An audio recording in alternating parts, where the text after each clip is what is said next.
Sen, anong fearless forecast ninyo? May impeach muli? Tingin ko ay magiging mas dramatic ngayon yung Justice Committee hearings. Lalo na merong parang semi-trial sa Justice Committee bago bumaba sa plenary para pagbotohan. Pwedeng game changer yung lalabas na mga ebidensya dyan sa Justice Committee. Kung ano man yung mangyari sa Justice Committee, tingin ko ay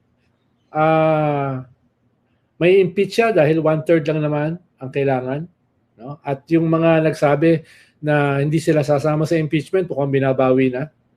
At most probably, hindi naman yung katulad ng impeachment last year na mahigit 250 to 260 ang bumoto for impeachment. No? Pero tingin ko yung 1/3 is doable, achievable. Ang major battle dyan will be in the Senate. Pero kung maraming ebidensya ang lalabas na makaka-impluwensya sa mga botante, sa mga mamamayan, kahit pa paano, makaka-impluwensya yan sa mga senator judges.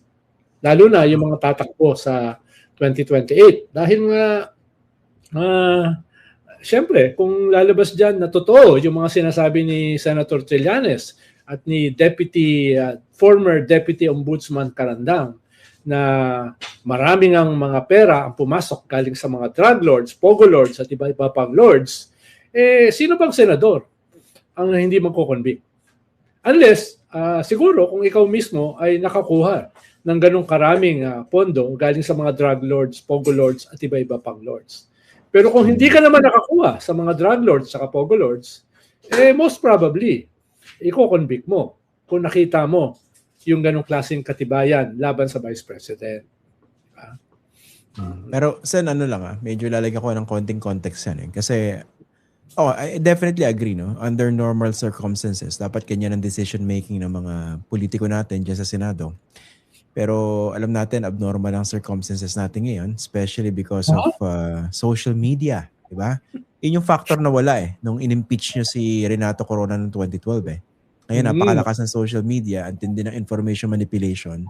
So kahit malakas ang ebidensya, kunwari laban sa Vice Presidente, hindi necessarily yung katotohanan yung mangingibabaw sa diskurso publiko Kasi nandun yung makinarya ng disinformation ng iba't ibang grupo, kasama na rin yung mga DDS. Para saan pa ang Fox First? Wala naman nanonood dito O ano ba naman yun? Tapos syempre ito, yung mga politiko natin, di ba? Syempre, gagaling yan Gagaling mag-isip niyan. Kunwari sa Senado, sabihin niyan, makikinig po tayo dun sa sentimiento. Ebidensya, tsaka sa sentimiento ng mga tao. Titignan nila, hindi, taas pa rin ang popularity tsaka trust rating ng Pangulo Diba? Meron silang excuse, meron silang exit route Kumaga, very fluid ang situation to say the least. Diretso mo na, very cynical. Hindi ganun kataas ang aking expectation. Yun na lang. Very cynical ka. Skeptical muna. Actually, challenge yan dito kay Senate President Tito Soto, kung siya pa rin yung Senate President by that time, no? Ayan. Kasi basta sabi niya, forthwith. Pag umakyat sa Senado, forthwith, sisimulan ka agad. Forthwith. Sigurado yun. Kaso, sana hindi ma-forthwith yung paglipat ng ilang mga kaalyado niya sa kabila at papalitan siya bilang Senate President. Lilipat? Parang lilipat? Parang tahimik na yun yung mga investigasyon, parang tahimik na. Parang wala namang ebidensya para laban sa mga corrupt na senador, di ba? Hindi, paano yung investigasyon naman sa mga corrupt na congressman, di ba? Anong sinasabi mo? Okay. Hindi na ba? Wala na ba? Wala ako nakikita. May nakita ka ba na ebidensya? Parang nagkakalimutan na. Di ba? Tapos nung napakadaming bruhaha, mga state witness, di ba? Dami, di ba? Meron kang yung guest mo na nag-abogado. Hindi lamang sa China, kundi sa mga diskaya. Ha? Diba? May ganun ba? Sabihin mo niya na misquote siya. Oo. Ah. Mm. Pagkatapos gusto ng lang- lahat, Mm. no? Biglang natahimik. Hindi ka ba nabibingi sa katahimikan? No? Hindi ka ba Nabibingi. nabibingi? ICI, di ba? Blue Ribbon, NBI, Ombudsman. Bakit? Parang ganun. natahimik. The Mm. sound of silence, di ba? Kawawa naman si dating Senador Bong Revilla. Siya lang yung pinakulong. Isa, tingin ko, asar na asar siguro yun doon sa loob. Grabe naman. Parang ginawa siyang sample. Tapos siya lang. Oo. Okay man lang sana sa loob ka, basta may kasama ka, di ba? Lalo na, akala siguro niya may reunion. Pero sa akin, Sen, ano to eh. Ultimately, sasabog sa mukha ni Bongbong Marcos eh. Ultimately. Ultimately, di ba? Lakas-lakas nung arrive nung kanyang zona eh. Diba? So Ayaw naman kayo. ideally, dapat, ano dapat ang mangyari? Ideally. Dapat makasuhan. Ideally. Ideally. Yung mga diniin, yung mga state witness.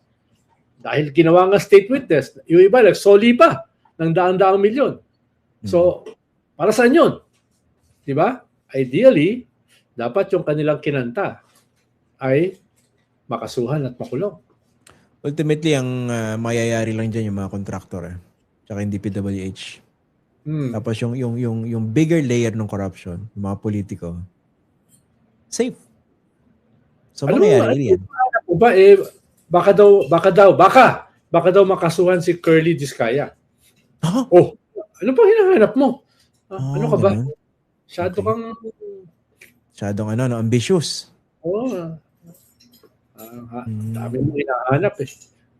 Pwede pa na mangurap yung contractor tsaka DPWH. Pero walang kinalaman yung mga legislator na nag-allocate ng mga budget na yon. Nasaan yung ebidensya mo? Okay. Kung mo kasi sinabi ng mga state witness na yan, mga chismis lang yan. Rumors lang yan. No? Hindi yan papasa dun sa evidentiary limit ng ICC.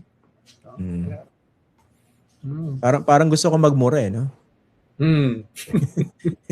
Yung para bang naalala mo sa inyo yung mura ni Maro Hasarali.